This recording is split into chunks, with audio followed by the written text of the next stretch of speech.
আমরা অমুকের আদর্শের সৈনিক, আমরা অমুকের আদর্শের সৈনিক বলে যারা চিৎকার মারে, তাদের বোঝা দরকার আপনি যে নেতার পেছনে ঘোরেন সেই নেতা জীবনেও মদ খায় নাই, এ ব্যাপারে কি আপনি নিশ্চিত? ওই নেতা জীবনেও মিথ্যা কথা বলে নাই, এ ব্যাপারে কি আপনি নিশ্চিত? ওই নেতা জীবনেও ওয়াদা খেলাপ করে নাই, এ ব্যাপারে কি আপনি নিশ্চিত? এই নেতা জীবনেও কোনোদিন পরনারী স্পর্শ করে নাই, এই ব্যাপারে কি আপনি নিশ্চিত?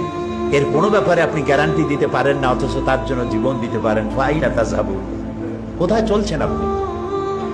এমন এক ব্যক্তিকে আল্লাহ নেতা বানিয়েছেন, নেতা করে দুনিয়া পাঠিয়েছেন, যিনি সর্বকালের সর্বযুগের আয়নার মতো পরিষ্কার চেহারা, যাকে দেখতে কোনো লাইটের দরকার হয় না, দিনেও দেখা যায় রাতেও দেখা যায়।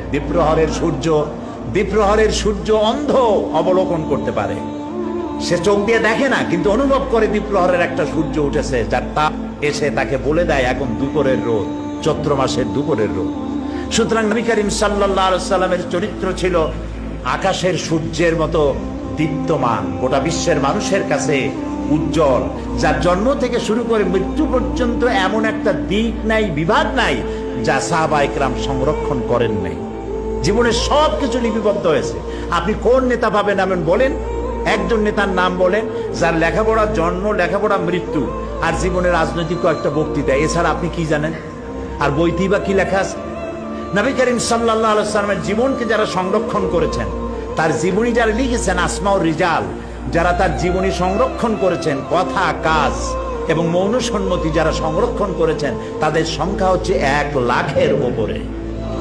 পৃথিবীর কোন মানুষের জীবনকে এইভাবে হাই পাওয়ারের মাইক্রোস্কোপ যন্ত্র দিয়ে কোন মানুষকে এভাবে দেখা হয় নাই যা দেখা হয়েছে রাসূলকে। শামাইলে তিরমিজি পড়েন, এটা বাংলা হয়ে গেছে, নামটা কি?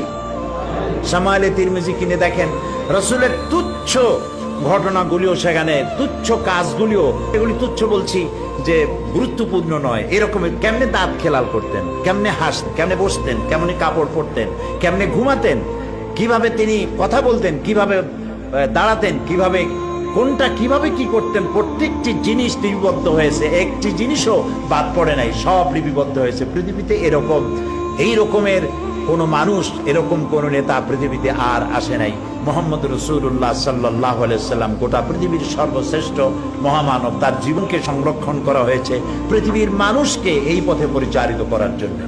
তিনি ছিলেন গোটা বিশ্ববাসীর জন্য রহমত, তাই তিনি তার আচরণে মানুষ মুগ্ধ হয়েছে। তার কপালে লেখা ছিল না যে তিনি নবী, তার পিঠে লেখা ছিল না তিনি নবী, অথচ তিনি যখন তার স্ত্রীকে দাওয়াত দিয়েছিলেন, হযরতে খাদিজাতুল কুবরা রাদিয়াল্লাহু তাআলা আনহা